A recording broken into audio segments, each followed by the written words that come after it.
Hello and happy Monday, everyone. It is week 5 of digital learning. So let's go ahead and take a look at our assignments for this week. Let's see. So our first assignment is today's assignment, which is our weekly reading intervention assignment. So as you can see, you open it up right here. Here's the document. Your words of the week are capable and determined. And as per usual, you guys will have to look up definitions, find synonyms, an antonym, and use your word correctly in a sentence. And then you guys have a new story of the week. It is called Sisterhood. It is in Freckle. After every 3 paragraphs, you need to stop and write your checkpoints. There we go. All right, it should be around 7. If it's more, then obviously you can just continue. And then lastly, after you've done all of that, you take a screenshot and submit your score. So let us take a look at the article for this week. It is called Sisterhood. So we are reading a fictional text this week. We switch off week by week. Last week was informational. This week is fictional. So here are our 2 vocab words. And let's just quickly take a look at the questions and what skills they're kind of working on. So it looks like both of them are going to be on word choice and tone and details and evidence. So what that's going to tell me right off the bat is I'm going to need to pay attention to the words that the author uses, and I'm going to want to use my checkpoints to make sure that the details they're providing and matches the evidence that they give and such. So our first question is, which phrase is an example of a metaphor? Well, you guys know a metaphor is a comparison of 2 things without using like or as. It's really like when you're saying one thing has become something.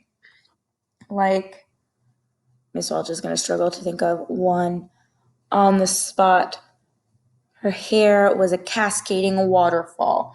It's not like her hair looked like a waterfall. It was a waterfall. That's what makes it a metaphor. So you're going to want to apply that knowledge to these and pull out which one of these is an example of a metaphor. The second one, how does this simile? So then remember that is that comparison using like or as. They don't want you to just say, oh, what are they comparing? They want to know, well, what does this do for the story? Why was this even made? Because it's asking you not just to identify it, but to identify its purpose in the writing. What does it do? And then details and evidence. This first question is, what of the following can be inferred from the events in the story? So that's kind of where your checkpoints are going to come in, because you're going to have all of these kind of together. So what can you, after reading the story and following along with the plot, what can you figure out? Because remember, an inference isn't something directly stated, but if they're hoping based on the information you have, you can kind of figure it out. And then our last question is, which detail supports the conclusion that Grace is distrustful of the majority of the dance team? So clearly this one is just looking for which piece of evidence here best supports this conclusion. So you've got to pick the quote that best supports this conclusion. All right, so that's your Monday assignment. Remember, Monday is Spirit Day. It is Workout Monday. Post some pictures of yourself doing some exercises, playing outside. Post it with the hashtag #WeAreKingswood. All right, and so we are going to go back to Schoology, and I'm going to show you your other assignments for the week. So once it loads, after that, you guys have a new story of the week. It's a story called The Circuit. So this link right here will take you to the story in Pearson. Remember to access it. You need to, like its prompts you here is open it in a new window. Once this decides to load, it likes to take its time. It's relaxing.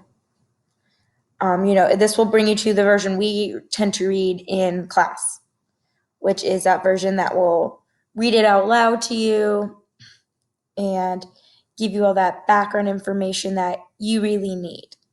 So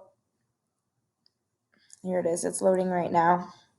But say for whatever reason you have trouble accessing this, or it's being really slow, like mine is today, you have access to another version. But see, here it is right here. It's about a 16-minute read.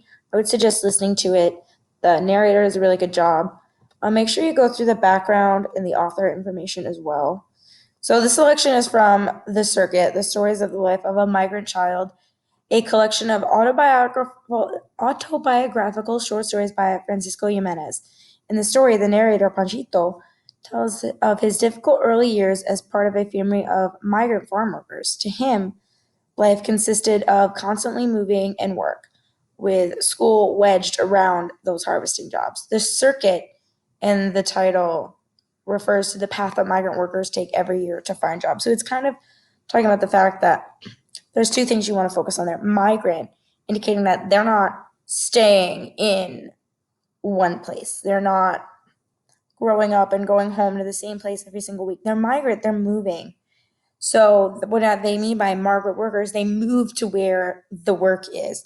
And they're farm workers, so they're usually moving to where the farm work is, whether that's harvesting or whatever.